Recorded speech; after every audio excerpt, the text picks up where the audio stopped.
Very good morning, students. Today we'll be dealing with the second part of Family Court Act 1984. Now let's begin with the topic. Students, in this particular lecture, will be dealing with the provisions. We will be dealing with various provisions. The very first provision which we are going to deal is the section 7, that is the jurisdiction of family court. Now let's see what is the jurisdiction of family court is. Family court जो है वो exercise करेगा and वो सारे jurisdictions basically जो इस act के अंतर्गत कोर्ट को प्रोवाइड किए the family court shall have an exercise all the jurisdiction exercised by the district court or any subordinate civil court under any law for a time being in force in respect of the suits and proceedings which are नेमली।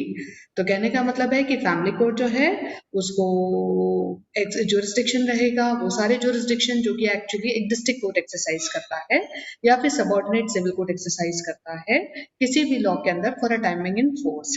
अब इसमें किस किस चीज से related suits family court entertain करेगा, तो सबसे पहले हम देखते हैं कि अ सूट और अ प्रोसीडिंग जो कि between the parties to the marriage है, किस चीज के लिए सूट फाइल किया है, फॉर नलिटी ऑफ मैरिज, यानी कि मैरिज को वॉइड डिक्लेयर करने के लिए जो सूट फाइल किया गया है उसमें family court would have a jurisdiction to entertain the matter. Next type of jurisdiction is restitution of the conjugal rights, यानी कॉन्जुगल राइट्स को रिस्टोर करना है, इसके लिए भी बेसिकली सूट फाइल किया जाता है जिसको एंटरटेन करने का जुरिस्डिक्शन फैमिली कोर्ट को होता है। नेक्स्ट इज जुडिशियल सेपरेशन और dissolution of a marriage, marriage को डिसॉल्व करना और जुडिशियल सेपरेशन मांगने के लिए भी जो सूट फाइल होता है उसको भी एंटरटेन करने का पावर फैमिली कोर्ट को होता है।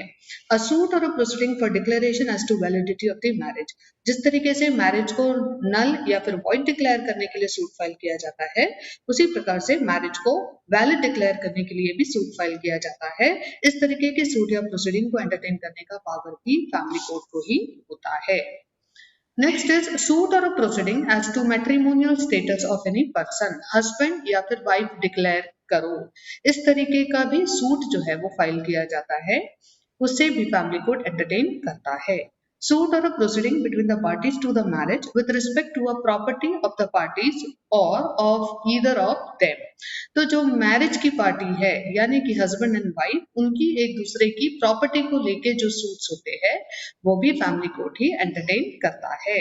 इसके अलावा suit or proceeding for an order या फिर injunction in circumstances arising out of marital relationship, marital relationship से अराइज होने वाले कुछ सर्कमस्टेंसेस में इंजंक्शन की आवश्यकता पड़ती है, तो उस इंजंक्शन या फिर ऑर्डर को ऑब्टेन करने के लिए भी हम क्या फाइल करते हैं, कोर्ट में सूट फाइल करते हैं, उसको भी एंटरटेन करने का जो पावर है या जो जुरिस्डिक्शन है वो फैमिली कोर्ट को होता है। Next is suit or proceeding for maintenance, maintenance से रिलेटेड सूट या प्रोसीडिंग्स भी फैमिली कोर्ट ही एंटरटेन करता है। Suit or proceeding in relation to the guardianship of a person or the custody of or an access to any minor, उसी तरीके से minor के लिए गार्जियन अपॉइंट करना, अनसाउंड माइंड के पर्सन के लिए गार्जियन अपॉइंट करना, उस पर्टिकुलर पर्सन या माइनर पर्सन की कस्टडी ऑब्टेन करने के लिए भी हम क्या करते हैं, बेसिकली देखा जाए तो फैमिली कोर्ट ही जाते हैं। यहाँ पे मोर स्पेसिफिकली माइनर दिया गया है, तो यहाँ पे माइनर के गार्जियनशिप, माइनर की कस्टडी या माइनर से रिलेटेड एक्सेस, ये तीनों भी चीजों के लिए हम कहा जा सकते हैं, फैमिली कोर्ट में जा सकते हैं। The family court shall be deemed for the purpose of exercising such jurisdiction to be a district court. अब ये फैमिली कोर्ट जो है, नॉर्मली जब फैमिली कोर्ट एग्जिस्टेंस में आने का था तब डिस्ट्रिक्ट कोर्ट को ही इस तरीके के मैटर को एंटरटेन करने का पावर था, लेकिन अब फैमिली कोर्ट एग्जिस्टेंस में आ जाने से फैमिली कोर्ट को ये सारे मैटर्स एंटरटेन करने के लिए दे दिए गए हैं। बट फैमिली कोर्ट जो है वो ऐसा माना जाएगा जैसे कि वो डिस्ट्रिक्ट कोर्ट ही है इस तरीके के मैटर को एंटरटेन करने के लिए, और डिस्ट्रिक्ट कोर्ट को जो भी पावर्स होते हैं वो सारे पावर्स, वो सारे जुरिस्डिक्शन फैमिली कोर्ट एक्सरसाइज करेगा। या फिर जो भी सबऑर्डिनेट सिविल कोर्ट है उसको इस तरीके के मैटर्स जो पहले दे दिए जाते थे एंटरटेन करने के लिए, वो सारे मैटर्स को एंटरटेन करने के लिए सिविल कोर्ट जो है जो एक्सरसाइज करता था पावर्स, वो सारे पावर्स फैमिली कोर्ट एक्सरसाइज करेगा ही करेगा। साथ ही साथ फैमिली कोर्ट जो है उसको हम सबऑर्डिनेट सिविल कोर्ट भी एक तरीके से मानेंगे, जिसको कि फैमिली कोर्ट के सारे मैटर्स को एंटरटेन करने का जुरिस्डिक्शन दिया गया है। तो एक तरीके से फैमिली कोर्ट जो है वो हम डीम करेंगे कि for the purposes of exercising such jurisdiction वो डिस्ट्रिक्ट कोर्ट है, or as the case may be such subordinate civil court है for the area to which the jurisdiction of the family court x tends.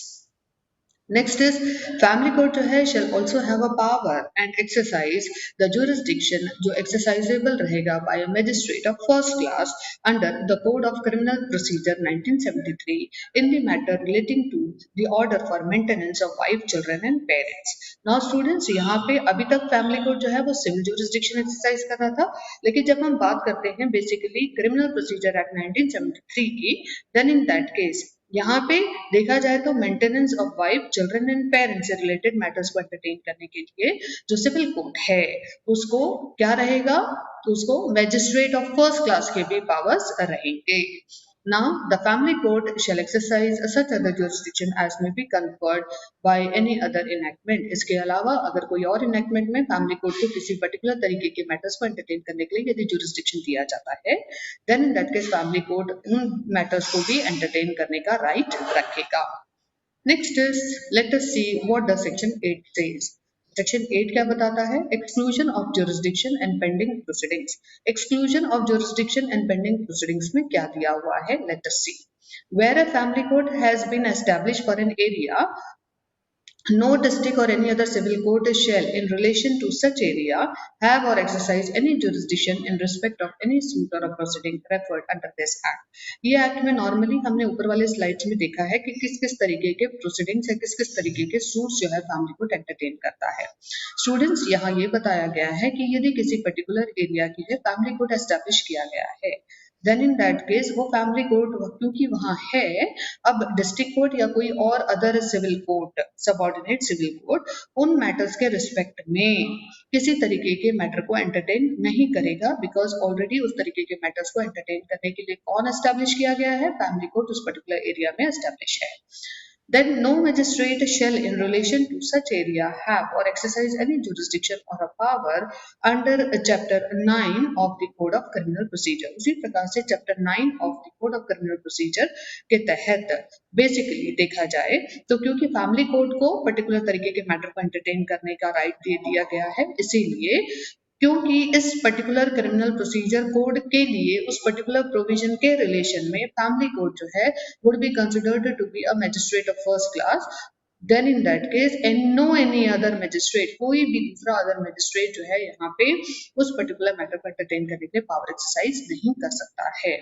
Now every suit और a proceeding जो भी referred किए गए हैं इस एक्ट के अंतर्गत एंड द प्रोसीडिंग जो भी रेफर्ड किए गए हैं चैप्टर 9 के अंतर्गत of the code of criminal procedure जो कि पेंडिंग है immediately before the establishment of family court, family court existence में आने से पहले बेसिकली देखा जाए तो सबऑर्डिनेट सिविल कोर्ट में सूट्स पेंडिंग थे या फिर chapter 9 of criminal procedure act के अंतर्गत जो प्रोसीडिंग्स मैजिस्ट्रेट फर्स्ट क्लास के सामने पेंडिंग थे वो सब क्या हो जाएंगे?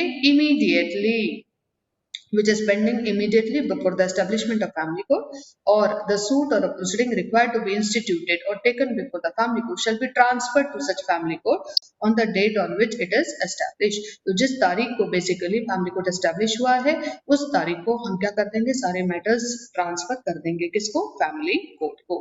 क्योंकि अगर मान लीजिए फैमिली कोर्ट उस वक्त एस्टैब्लिश होता तो ये मैटर्स सब कहाँ जाते? उसी फैमिली कोर्ट के सामने जाते, बट बिकॉज उस वक्त फैमिली कोर्ट एस्टैब्लिश नहीं था करके subordinate civil court, district court या फिर मैजिस्ट्रेट और फर्स्ट क्लास इस मैटर को एंटरटेन कर रहे थे, बट क्योंकि अभी उनके सामने मैटर्स भले ही पेंडिंग हो बट अभी क्योंकि फैमिली कोर्ट एस्टैब्लिश हो गया है तो matter would be transferred to family court. Next is section 9 which deals with duty of the family court to make efforts for settlement. Duty क्या होती है family court की? Settlement करने के लिए efforts करने की। तो कहने का मतलब है following जो है duties है of the family court। कौन कौन सी ड्यूटीज है फैमिली कोर्ट की? To assist and persuade the parties in arriving at a settlement in respect of the subject matter of the suit or proceeding. जो family court जो है उसकी duty है कि उसने हेल्प करना है और पार्टीज को परसुएड करना है सेटलमेंट करने के लिए। जो भी particular subject matter of dispute है उस पर सेटलमेंट करने के लिए पार्टी को क्या करना है, हेल्प करना है। Next is if it appears to the family court that there is a reasonable possibility of a settlement between the parties, the family court may adjourn the proceeding for such period as it think fit to enable attempt to be made to effect such a settlement। अगर family court को reasonable possibility नजर आती है कि parties के बीच में settlement हो सकता है, then in that case family court जो है मैटर को एडजर्न कर देगा और पार्टीज को उतना टाइम देगा जिसमें पार्टीज जो है वो क्या करेगी, एक दूसरे से सेटलमेंट करने के लिए अटेम्प्ट करेगी। Next is any other power of the family court to adjourn the proceedings. इसके अलावा कोई भी अदर पावर जो फैमिली कोर्ट को जरूरी है बेसिकली मैटर को क्या करने के लिए, डिसाइड करने के लिए, देन इन दैट केस वो पावर्स फैमिली कोर्ट एक्सरसाइज कर सकता है।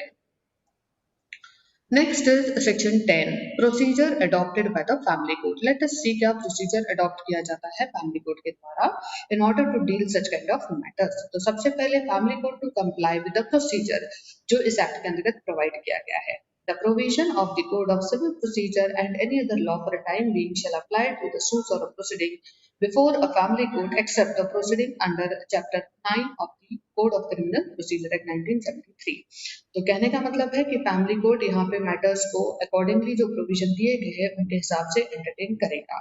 अब प्रोसीजर कहाँ दिया गया है, प्रोसीजर अगर मान लीजिए मैटर जो है वो चैप्टर 11 में कवर नहीं हो रहा है, यानी मैटर कहाँ जा रहा है, सिविल कोर्ट के पास में जा रहा है, तो फैमिली कोर्ट जो है वो सिविल कोर्ट के नेचर के रूप में काम कर रहा है, then in that case CPC में दिए गए प्रोसीजर अप्लाई होंगे। लेकिन यदि family court as a magistrate of first class करके यदि काम कर रहा है या जुरिसडिक्शन एक्सरसाइज कर रहा है, क्योंकि जो मैटर उसमें इन्वॉल्व है या मैटर जो फाइल किया गया है that is under chapter 9 of the code of criminal procedure 1973, then in that case वहां पे हम क्या अप्लाई करेंगे, वहां पे हम सीआरपीसी के प्रोविजंस को अप्लाई करेंगे, वहां पे बताए गए प्रोसीजर को अप्लाई करेंगे। The provision of the Code of Criminal Procedure 1973 shall be applied by the family court to all the proceedings under chapter 9। Chapter 9 में जो कोई भी प्रोसीडिंग्स है उनके ऊपर क्या अप्लाई होगा, क्रिमिनल प्रोसीजर के द्वारा बताए गए प्रोविजंस अप्लाई होंगे। Now the family court may lay down its own procedure with a view to arrive at a settlement in respect of the subject matter of the suit or a proceeding or the truth of the fact alleged by one party and is denied by the other। तो family court जो है वो अपने खुद के भी basically क्या कर सकता है, प्रोसीजर्स को ले डाउन कर सकता है with a view to arrive at a settlement in respect of the subject matter of the suit. तो कहने का मतलब है मैटर में सेटलमेंट पे पहुंचने के लिए फैमिली कोर्ट अपने खुद के रूल्स, अपने खुद के प्रोसीजर बना सकता है और साथ ही साथ अकॉर्डिंगली वो फैक्ट्स के बेसिस पे जो कि पार्टीज के द्वारा एलिज किए गए हैं और दूसरी पार्टीज के द्वारा डिनाई किया गया है, on the basis of that acceptance and the denial family court can entertain and can decide the matter. Now next is section 11। What does section 11 says? section 11 जो है वो डील करता है proceedings to be held in camera। Family court जो है वो suo motu या फिर on the application of either of the party direct कर सकता है कि प्रोसीडिंग्स जो है वो इन कैमरा चलाए जाए। तो प्रोसीडिंग्स इन कैमरा मतलब क्या होता है कि जो भी अदर लोग हैं दे वुड बी एक्सक्लूडेड, उनको परमिट नहीं किया जाएगा मैटर को अटेंड करने से, only the parties would be attending the matter. तो इसे हम क्या कहते हैं, proceedings to be held in camera. Now next is assistance of medical and welfare expert। Section 12 जो है वो डील करता है कि फैमिली कोर्ट क्या कर सकता है, असिस्टेंस ले सकता है मेडिकल एंड वेलफेयर एक्सपर्ट्स का। तो family court in every suit or proceeding is eight liberty कि वो सिक्योर कर सकता है सर्विस ऑफ मेडिकल एक्सपर्ट और such persons, preferably a women अगर अवेलेबल है तो, whether related to the parties और not, and professionally engaged in promoting the welfare of the people. और ऐसे लोग जो कि प्रोफेशनली क्या है, इंगेज्ड है in the welfare of the family, वहां पे ऐसे लोगों के साथ में फैमिली कोर्ट एसोसिएट होके उनकी हेल्प लेके मैटर को सेटल डाउन कर सकता है। Now next is come to section 13। What does section 13 say? section 13 जो है वो डील करता है basically right to legal representative के साथ में। Now what does this mean? right to legal representative मतलब क्या? So no party to the suit or a proceeding before a family court shall be entitled as of right to be represented by legal practitioner। But if the family court considered it necessary in the interest of the justice, it may seek the assistance of the legal expert as amicus curiae. कहने का मतलब है कोई भी party to the suit or proceeding before a family court वो entitlement नहीं रखेगी कि उसको लीगल प्रैक्टिशनर के द्वारा रिप्रेजेंट होना है, लेकिन यदि फैमिली कोर्ट को ऐसा लगता है कि it would be in the interest of the justice कि लीगल एक्सपर्ट की मदद लेनी चाहिए, देन इन दैट केस कोर्ट जो है वो अलाउ करेगा एंड अकॉर्डिंगली लीगल एक्सपर्ट्स की मदद भी लेगा. Now next is come to section 14. What does section 14 says? Section 14 जो है वो डील करता है application of Indian evidence act 1872 के साथ में. अब फैमिली कोर्ट जो है वो रिसीव करेगा जो कोई भी एविडेंस, जो कोई भी रिपोर्ट, जो कोई भी स्टेटमेंट, जो कोई भी डॉक्यूमेंट, इंफॉर्मेशन या फिर other matters that may in its opinion help कर सकता है to deal effectively with the dispute whether or not the same would be otherwise relevant or admissible under Indian Evidence Act 1872. तो कहने का मतलब है फैमिली कोर्ट जो है वो ले सकता है एविडेंस किसी भी रिपोर्ट का, किसी भी स्टेटमेंट का, किसी भी डॉक्यूमेंट का, किसी भी इंफॉर्मेशन का या फिर अदर मैटर्स का जो कि फैमिली कोर्ट को ऐसे लगते हैं कि ये इफेक्टिव टूल करके इस्तेमाल किए जा सकते हैं फॉर रिजॉल्विंग द डिस्प्यूट, भले ही फिर वो पर्टिकुलरली किसी प्रोविजन में of the Indian evidence act वो एडमिसिबल नहीं भी हो या फिर रेलेवेंसी नहीं भी रखते हो. कहने का मतलब है a family court may receive as evidence any report, statement, document, information or matter that may in its opinion assist it to deal effectively with the dispute whether or not the same would be otherwise relevant or admissible under Indian Evidence Act 1870. Next is come to section 15. What does section 15 says? Section 15 deals with the record of oral evidence. It is not necessary for a family court कि वो record करे evidence of the witness at length. लेकिन यदि जज को ऐसा लगता है कि examination of each witness proceeds shall record or cause to be recorded memorandum of the substance of what the witnesses discloses and the such memorandum shall be signed by the witness and the judge and shall form a part of the record. Family court को यदि लेकिन ऐसा लगता है या जज को ऐसा लगता है कि जो भी विटनेस ने बोला है उसे रिकॉर्ड किया जाना चाहिए, मेमोरेंडम ऑफ द सब्सटेंस जो है वो लिखे जाने चाहिए, जो कुछ भी विटनेसेस ने बोला है वो भी लिखा जाना चाहिए, देन इन दैट केस वो मेमोरेंडम जो है वो लिखे जाएंगे, विटनेसेस के द्वारा साइन किए जाएंगे, जज भी उसको साइन करेगा एंड अकॉर्डिंगली ये सब जो स्टेटमेंट्स हैं ये सब क्या बन जाएंगे, पार्ट ऑफ रिकॉर्ड बन जाएंगे. See what has been provided under section 16. Under section 16 it has been provided that the evidence of a formal character on affidavit, what would be the effect of the evidence of a formal character on affidavit. So in the family court the evidence of any person where such evidence is of formal character may be given by the affidavit or may subject to all such just exceptions be read in the evidence in any suit or a proceeding. So students family court में जो कोई भी evidences किसी भी person के द्वारा दिया जाता है यदि वो एविडेंस फॉर्मल कैरेक्टर का भी है then in that case on basis of affidavit हम उसको दे सकते हैं. साथ ही साथ कुछ एक्सेप्शंस को छोड़ दिया जाए देन इन दैट केस ये जो एविडेंस दिए जाएंगे इसको किसी भी सूट या प्रोसीडिंग्स में रीड आउट भी किया जा सकता है. The family court, if thinks fit on application of any of the party to the suit or proceeding, summon and examine any such person as to the facts contained in his affidavit. तो family court जो है यदि उसको ठीक लगता है then in that case और अगर पार्टी ने यदि कोई एप्लीकेशन मूव किया है किसी भी सूट या प्रोसीडिंग में किसी पार्टी को एज अ समन दे के बुलाने के लिए, किसी विटनेस को एग्जामिन करना है उसके लिए, then in that case family court क्या कर सकता है, उस पर्टिकुलर पर्सन को समन दे के या एग्जामिन करने के लिए बुला सकता है जिस पर्टिकुलर पर्सन का नाम एफिडेविट पे लिखा गया है, एप्लीकेशन पे लिखा गया है.